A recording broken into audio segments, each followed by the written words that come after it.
பஞ்சில் policies பற்றி நம்ம பேசுகிறோம்னா 3 முக்கியமான பாயிண்ட்டை வந்து வி ஹேவ் டு டச். 54 இந்த அக்ரிமெண்ட் போடுறாங்க. இதுக்கப்புறம் ஒரு முக்கியமான ஒரு வேலை ஒன்று பண்ணுறாங்க சைனா. மெரிபா பன்னீர் சோடா, ஐ ட்ரஸ்ட் மெரிபா. இந்த நேஷன் ஸ்டேட்டை நம்ம குளோபல் பிளாட்ஃபார்மில் நம்ம எப்படி வைக்க போகிறோம் அப்படின்ற ஒரு விஷயம். இந்த ஐடியா வந்து இது சீனாவுக்கு ஒரு பயத்தை உருவாக்கிச்சு தான் நம்ம சொல்லணும். ஏன்னா பாகிஸ்தான் மட்டும் தான் காஷ்மீரில் ஒரு பகுதியை வந்து ஆக்குபை பண்ணியிருக்காங்க. இல்லை, இந்த சைடு அதோடைய கிழக்கு பகுதியில் இன்னைக்கு வரைக்கும் அந்த அக்ஷாய் சின்ன்ற பகுதி it is with China. Reflect நேயர்களுக்கு வணக்கம். நான் உங்க நிரஞ்சன் பேசுகிறேன். இன்னைக்கு ஜியோ பாலிடிக்ஸ், அதாவது உலக அரசியல், இதில் இந்தியா தன்னை எங்கே நிலைநிறுத்தி இருக்கு, இந்தியாவுடைய பொசிஷன் என்ன, இதை பற்றி பேசுறதுக்கு நம்ம அரங்கத்துக்கு இன்னைக்கு மிஸ்டர் கவின் அப்படின்றவர் வந்திருக்காரு. அவர் வந்து உலக பொலிட்டிக்கல் அனலிஸ்ட் அப்படின்னு சொல்லலாம், உலக அரசியல் பாகுபாடு அப்படின்னு சொல்லலாம். ஸோ வணக்கம் சார். வணக்கம் சார். அரங்கத்துக்கு வந்ததுக்கு ரொம்ப நன்றி. Thank you sir. ஜியோ பாலிடிக்ஸ், உலக அளவில் இருக்கக்கூடிய அரசியல், இதில் இந்தியா இன்னைக்கு ஒரு இடத்துல இருக்குன்னு எல்லாரும் சொல்கிறாங்க. அதாவது as per Russian other things, we get at 4th largest economy அப்படின்னு சொல்றாங்க. இப்போ இந்த ஜியோ பாலிடிக்ஸ்க்கு இந்தியாவை பொறுத்த வரைக்கும் அடிப்படையாக அமைஞ்சது வந்து நம்ம prime minister, ex prime minister நேருனுடைய பஞ்சில் பாலிசி தான். Yes sir. ஜியோ பாலிடிக்ஸ் அந்த டேர்மே இட்ஸ் அ குளோபலைஸ்ட் பாலிடிக்ஸ் அப்படின்றது தான்.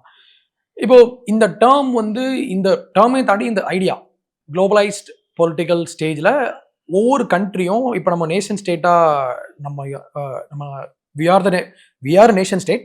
இந்த நேஷன் ஸ்டேட்டை நம்ம குளோபல் பிளாட்ஃபார்மில் நம்ம எப்படி வைக்க போகிறோம் அப்படின்ற ஒரு விஷயம். இந்த ஐடியா வந்து ஆல்மோஸ்ட் எல்லா நாடுகளுக்குமே அந்த ஒரு கான்சியஸ்னஸ் எப்போ உருவாச்சுன்னு பார்த்தீங்கன்னா ஆஃப்டர் வேர்ல்டு வார் 2ன்னு வச்சுக்கலாம்.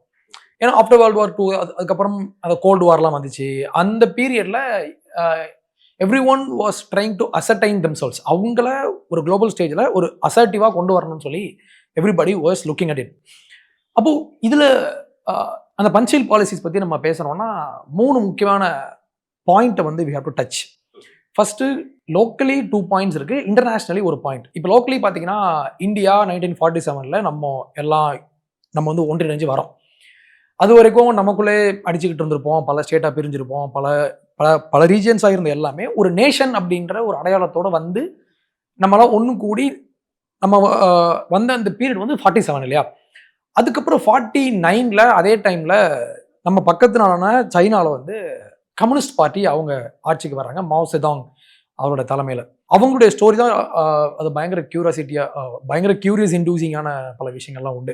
அவங்க எப்படி அந்த மோனாக்கி அடித்து வந்தாங்க, அதுக்கப்புறம் உள்ளுக்குள்ளே அவங்களுக்கு நிறைய லாட் ஆஃப் இன்ஃபைட்டிங் இருந்துச்சு. அதையும் தாண்டி 49 தி பிகேம் கம்யூனிஸ்ட் பார்ட்டி, அந்த CPC communist party of China அவங்க ஃபார்ம் ஆகுறாங்க. அப்போ இன்ஃபேக்ட் நம்ம வந்து I think we have also attributed for the communism நினைக்கிறேன். Right. India also supported for communism in China. ஆமாம். அப்போ இந்த 2 things happen. இதுக்கப்புறம் நம்ம வந்து குளோபலைஸ்டாக பார்த்தோம்னா அப்போ வந்து கோல்டு வார் நடந்துட்டு இருந்துச்சு, ரஷ்யா அண்ட் யூஎஸ். அப்போது இந்த 3 பாயிண்ட் இருக்குது. அப்போது இந்த 3 பாயிண்டில் 2 நியூவாக ஃபார்ம் பண்ணப்பட்ட அரசாங்கங்கள் அவங்க அப்போ தான் பிறந்த ஒரு குழந்தை மாதிரி அவங்க மேலே வராங்க.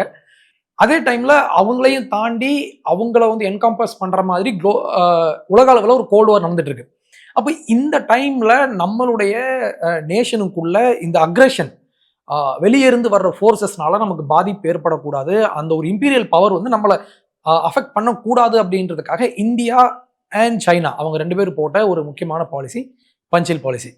இப்போ இந்த பஞ்சில் பாலிசிஸ் நம்ம கொண்டு வரதுக்கான ஒரு மோட்டிவேஷன் பாயிண்ட்டும் ஒன்று இருந்துச்சு சீனாவோட சைடில். 50 தி அனெக்ஸ்ட் இந்த பக்கத்து நாடான திபெத்தை அவங்க வந்து எடுத்துக்கிட்டாங்க 50. அப்போது அது ஏன் பண்ணாங்க அப்படின்னா அதுக்கு பல அரசியல் காரணங்கள் இருக்குது. அவங்க பவரை வந்து அவங்க அகெயின் அசர்டைன் பண்ணுறதுக்காக அந்த வேலையை பண்ணாங்க 50. அப்போ இந்தியா வந்து யோசிச்சாங்க, இந்தியாவுக்கு பார்டராக இருக்கிற கண்ட்ரி வரைக்கும் இவங்க அக்ரஷனாக பண்ணிட்டு இருக்காங்க. அப்போ இதுக்கு நம்ம என்ன பண்ணலாம்? அப்போ இந்தியாவை வந்து நம்ம இண்டிபெண்டன்ஸ் வாங்கி ஒரு 7 வருஷம் ஆகுது. நம்ம என்ன மூவ் பண்ணணும் அப்படின்றதுனால இந்த ஒரு பீஸ்ஃபுல் கோ எக்ஸிஸ்டன்ஸ் அப்படின்ற ஒரு கான்செப்டை கொண்டு வரணும்னு சொல்லி தான் அந்த பன்ஷீல் பாலிசிஸ் வந்தாங்க. அதில் 5 திங்ஸ் இருக்கு இல்லையா. ஃபர்ஸ்ட் என்னன்னா ஒரு நேஷனுடைய சவரனிட்டி, அந்த பார்டரை மற்றவங்க மதிக்கணும். இப்போ இது என்னோட ஸ்டேட், இதுக்குள்ள நான் இருப்பேன், ஐ கேன் நானே வந்து கான்ஸ்டியூஷனை வந்து நான் ஃபார்ம் பண்ணிப்பேன், வெளியே உள்ள பவருக்கு நான் அடிமை கிடையாது, I am the master of my country அப்படின்றது ஃபர்ஸ்ட். அடுத்து என்னன்னா நான் அக்ரெஷன். நீ வெளியே உள்ளவங்க நீங்க ப்ளே பண்ணிக்கோங்க, பட் என்னோட கண்ட்ரிக்குள்ள நீங்க உள்ள வரக்கூடாது. நீங்க வந்து நான் அக்ரெஷன் அந்த ஒரு விஷயம், நீங்க அக்ரெசிவா உள்ள வரக்கூடாது. மூணாவது வந்து நீங்க வந்து என்னோட இன்டர்னல் அஃபேர்ஸ்குள்ள நீங்க தலையிடக்கூடாது. என்னோட பாலிடிக்ஸ்குள்ள உள்ள வந்து இங்க வந்து கூ பண்றது, வெளியே இருந்து ஆட்களை வச்சு இங்க உள்ள இருக்கிற அரசாங்கத்தை வந்து கவிழ்க்கிறது, இந்த மாதிரி இந்த கான்ஸ்பிரசி எல்லாம் நீங்க பண்ணக்கூடாது. இன்னொன்னு வந்து நம்ம பண்ற ஒவ்வொரு விஷயமும் மியூச்சுவலா பெனிஃபிஷியலா இருக்கணும். இப்போ நான் ஒரு விஷயம் பண்றேன்னா அது உங்களுக்கும் அது லாபகரமா இருக்கணும், நம்ம சேர்ந்து வளரணும் அப்படின்ற ஒண்ணு. இன்னொன்னு வந்து கடைசியா பீஸ்ஃபுல் கோ எக்ஸிஸ்டன்ஸ். பீஸ்ஃபுல்லா இருக்கணும், ஆனா நம்ம வந்து கோ எக்ஸிஸ்ட் பண்ணணும். நீ வந்து என்னைய அழிக்கணும்னு பார்க்க கூடாது. நம்ம எல்லாரும் இந்த குளோபல்ல we are the players with equal opportunities. So equal opportunities and we should exist peacefully. Right, peacefully. So but this I think it comes under Article 51 of the Indian Constitution, the Directive Principles of State Policy. அதான் இந்த விஷயமும் வருது அப்படின்னு. இப்போ நேரு வந்து இந்த முடிவு எடுத்துட்டாரு. இதுக்கப்புறம் பார்த்தீங்கன்னா I think for the next 4 decades Congress மட்டும்தான் ஆட்சியில் இருந்தது எனக்கு தெரிஞ்சு. It was in power. இந்த குறுகிய அந்த 4 decades காலகட்டத்தில் நீங்கள் பார்த்தீங்க அப்படின்னா ஐ திங்க் சைனாவோட நம்ம வார் வந்திருக்கு. ஐ திங்க் இட் இஸ் 1962 நினைக்கிறேன். அதுக்கப்புறம் 1965 அகைன் பாகிஸ்தானோட ஒரு வார் வந்தது. 1971 பாகிஸ்தானோட ஒரு வார் வந்தது. இந்த வாரே வந்து ஆக்சுவலாக சைனாவும் பாகிஸ்தானும் வேற நெய்பர்ஸ், ஏன்னா வெரி க்ளோஸ் டு அஸ். அப்படி இருக்கும்போது இந்த பன்ஷீல் பாலிசிக்கு இது அகேன்ஸ்டா இருந்தது. ஆமா, இப்போ இதுல 54 இந்த அக்ரிமெண்ட் போடுறாங்க. இதுக்கப்புறம் ஒரு முக்கியமான ஒரு வேலை ஒன்று பண்றாங்க சைனா. 59 அந்த நாட்டில் உள்ளவங்க லைக் அவர் நெய்பர் திபெத் இருக்காங்க இல்லையா, அவங்க என்ன பண்ணாங்க, ஆர்ம்டு ஸ்ட்ரகிள் பண்ண ஆரம்பிச்சாங்க அகைன்ஸ்ட் சைனீஸ் ஃபோர்ஸஸ். அப்போ அவங்க இன்னுமே அக்ரெசிவா அடிச்சதுனால அங்க இருந்த லாமா இருக்கார் இல்லையா, தலாய் லாமா, அவர் நம்ம ஊருக்கு வந்துட்டாரு. நமக்கு அந்த அக்ரிமெண்ட் போடுறதுக்கு முன்னாலே we had very good relationship with Tibet. அப்போ அந்த ஒரு பாயிண்ட்ல அப்ப இந்தியா என்ன பண்ணாங்கன்னா, India supported Dalai Lama. Yes. 59 moved to rebel forces against China. They were rebels against China. So we supported support பண்ணோம். Right. இது சீனாக்கு ஒரு பயத்தை உருவாக்கிச்சுதான் நம்ம சொல்லணும். ஏன்னா அவங்க எப்படி யோசிக்க ஆரம்பிச்சாங்கன்னா, ஏற்கனவே இவங்களுக்கும் அவங்களுக்கும் ஒரு நல்ல ஒரு ரிலேஷன்ஷிப் இருக்கு, பிளஸ் இவன் சைனீஸ் கவர்மெண்ட்டுக்கு எதிராக இவன் பண்ணிட்டு இருக்கான், அந்த ரெபல் மூவ்மெண்ட்ஸ்க்கு இந்தியா சப்போர்ட் பண்றாங்க. அது அவங்களுக்கு ஒரு கோவத்தை ஏற்படுத்திச்சு. பிளஸ் அந்த 59 முக்கியமான ஒரு பாயிண்ட், அந்த பாயிண்ட் தான் 62 ஒரு பெரிய ஒரு வாரா வர ஆரம்பிச்சது. அந்த வாருக்கும் காரணம் யாருன்னா அகைன் சைனா. அவங்க நம்ம இந்தியன் காஷ்மீர்ல லடாக் பக்கத்துல அக்ஷாய் சின்ன்ற ஒரு சின்ன ஒரு ஏரியா, அந்த ஏரியாவுக்கு நடுவுல இவங்க வந்து ரோடு போட்டாங்க, வேணும்னே அவங்க பண்ணாங்க. பிளஸ் இந்த பக்கம் அருணாச்சல் பிரதேஷ் பக்கத்துல இருக்கிற ஒரு ஏரியாவையும் அவங்க வந்து இல்லீகலா ஆக்குபை பண்ணாங்க இல்லையா. இதுல பல பேருக்கு தெரியாத விஷயம் என்னன்னா, இப்ப நம்ம எப்படி யோசிச்சுட்டு இருக்கோம்னா, பாகிஸ்தான் மட்டும் தான் காஷ்மீர்ல ஒரு பகுதியை வந்து ஆக்குபை பண்ணிருக்காங்க. இல்ல, இந்த சைடு அதோடைய கிழக்கு பகுதியில இன்னைக்கு வரைக்கும் அந்த அக்ஷாய் சின்ன்ற பகுதி இட் இஸ் வித் சைனா. அவங்க வச்சிருக்காங்க. ஓகே. அப்போ 62 வார்லையும் ஸ்டார்ட் பண்ணது யாருன்னா அவங்க தான். அப்ப இந்தியா ப்ரீஎம்டிவ் ஸ்ட்ரைக்ஸ் பண்ணாங்க, ஆனா அந்த வாரை வந்து ஸ்டார்ட் பண்ணி விட்டது அவங்க தான். அப்போ இதுல இன்னொரு முக்கியமான இதுல வந்து நம்ம இந்த பாலிசிஸ், இந்த 5 பாயிண்ட்ஸ் பாலிசி வந்து நம்ம அப்ளை பண்ணோம்னா, இதுல நான் அக்ரெஷனை அவங்க மீறினாங்க சைனீஸ் இந்த மேட்டர் ஆஃப் 8 இயர்ஸ்ல 54, 62. இதுல அதுக்கு ஒரு இன்னொன்னு முக்கியமான ஒரு விஷயம், இந்தியாவுக்கு இது ரொம்ப ஒரு கவலை தரக்கூடிய விஷயமா ஏன் மாறிச்சு அப்படின்னா, என்னோட இந்தியன் சாவரன் ஸ்டேட்டுக்குள்ள நீ வரக்கூடாது ஒண்ணு, இன்னொன்னு இங்க உள்ள இருக்கிற லோக்கல் பாலிட்டிக்ஸ்குள்ள நீங்க வந்து இன்டர்ஃபியர் ஆகக்கூடாது. ஆனா அவங்க ஆனாங்க. இந்த ஃபார்ம் ஆஃப் கம்யூனிஸ்ட் பார்ட்டி. அவங்க என்ன பண்ணாங்க, சிபிஐ சிபிஎம் 2 உடஞ்சாங்களா, 64 அவங்க உடஞ்சாங்க. பட் ஏன் அந்த பிரேக் வந்துச்சுன்னா, அந்த கம்யூனிஸ்ட் பார்ட்டியில உள்ளவங்களே வந்து 2 செக்ட்ஸா இருந்தாங்க. ஒரு செக்ட் வந்து அவங்க யூஎஸ்எஸ்ஆருக்கு ஆதரவா இருந்தாங்க, இன்னொரு செக்ட் வந்து மாவோனுடைய சீனாக்கு ஆதரவா இருந்தாங்க. அப்ப சீனாக்கும் இந்தியாவுக்குமான இந்த வார்ல இங்க உள்ள கம்யூனிஸ்டுக்காரங்க தே சப்போர்ட்டட் மாவோனுடைய சைனாக்கு. அப்போ ஒரு வெளிநாட்டு ஃபோர்ஸஸ் நம்மளுடைய சொந்த நாட்டுக்கு எதிராக ஒரு அக்ரஷன் பண்ணும்போது நம்ம உள்ள இருக்கிற ஆட்கள் யாருக்கு ஆதரவா இருந்திருக்கணும், நமக்கு ஆதரவா இருந்திருக்கணும். பட் அவங்க சீனாவுடைய பேச்சு கேட்டு அப்படி அவங்களுக்கு சார்பா போனதுனால அவங்களுக்குள்ள ஒரு ஸ்பிளிட் வந்துச்சு இல்லையா. இப்ப சிபிஐ சிபிஎம் சொல்லுவாங்க. சிபிஐ வந்து தே சப்போர்ட்டட் இந்தியா, சிபிஎம் வந்து அவங்க வந்து மாவோ கூட அவங்க இருந்தாங்க. They join hands with the other side. ஆமா. அப்ப இந்த ரெண்டு விஷயம் இந்தியாவுக்கு ஒரு பெரிய ஒரு முக்கிய பிரச்சனையா மாறிச்சு. வெளியிருந்து ஒரு ஃபோர்ஸ் வராங்க, ஆனா அவங்களுக்கு டப் தர மாதிரி நம்ம உள்ள இருக்கிற ஆட்கள் வந்து அவங்களுக்கு ஆதரவா போறாங்களே, இது ஒரு தேச துரோகம் அப்படின்ற மாதிரி இது மாறிச்சு இல்லையா. 62, 64 அவங்களோட பிரியிறாங்க. 65 இப்ப இந்தியா வந்து போற வந்து நம்ம பயங்கரமா அடி வாங்கணும். நம்ம சீனா கிட்ட நம்ம தோத்துட்டோம்.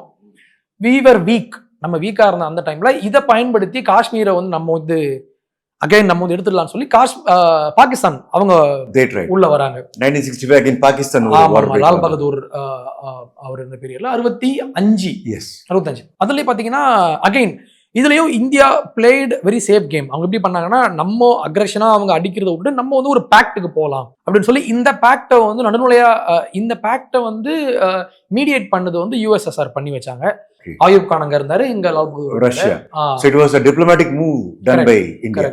கரெக்ட் நம்ம பண்ணோம். அதுக்கப்புறம் லால் பகதூர் சாஸ்திரி அந்த பேக்ட் சைன் பண்ணி a few hours he died in a heart attack, so called heart attack. That was actually 1971 இல்ல 1965 65 அவர் இறந்துறாரு. I think he signed it in Tashkent. இந்த டீல் செக்மெண்ட் டாஸ்கெண்ட் ரஷ்யால தான் பண்ணாங்க. கரெக்ட். அந்த பேக்ட் பண்ணி ஒரு few ஹவர்ஸ்ல அவர் very next morning in a very mysterious circumstances. Okay. அது இன்னைக்கு வரைக்கும் அவர் எப்படி இறந்தாருன்னு we don't know. ஆனா அதுக்கு பின்னால வேற ஏதாவது வெளிநாட்டு ஏதாவது ஒரு ஹிட் ஜாப் இருக்கலாம் அப்படின்றதான் என்னுடைய அசம்ஷனும் கூட. we don't have any conclusive proof. ஆனா சொல்றேன் நான் ஐ திங்க் இங்க கூட they had some motive behind that அப்படின்ற மாதிரியும் அப்போ பேசப்பட்டது. ரைட். ஏன்னா KGB ஆபீசர்ஸ்லாம் இங்க வந்தாங்க, அவங்க வந்து பேசினாங்க அப்படிலாம் நம்ம we have evidences for that. So again that went against this Panchil policy. ஒரு ஆக்டிங் ஒரு கரண்ட் பிரைம் மினிஸ்டரை இன்னொரு நாட்டுல வச்சு மர்டர் பண்றது வந்து this actually everything went against it. So அதுக்கப்புறமா வந்து I think Congress was again in power. வரிசை அப்படி நிறைய வந்தது. அதுக்கப்புறம் I think BJP took over in 1990. BJP took over 1989-90 if I am not very particular. அதுல வந்து lot of nuclear disarmaments பத்தி நிறைய விஷயங்கள் பேசினாங்க. பட் என்னன்னா though US had all these things but they have kept this as a concealed assignment. Though US had lot of USல நிறைய அணுவாயுதங்கள் இருந்தாலும் வெளி மற்ற நாடுகள் தெரியாம தான் வச்சிருந்தாங்க. அண்ட் மற்ற நாடுகள் பண்ணக்கூடாதுன்ற மாதிரியும் ஐ திங்க் ஒரு அக்ரிமெண்ட் இருந்துச்சு after the fall of Berlin war. அந்த ஃபால் ஆஃப் சோவியத் ரஷ்யா விழுந்ததுக்கு அப்புறம் ஸோ இருந்தது.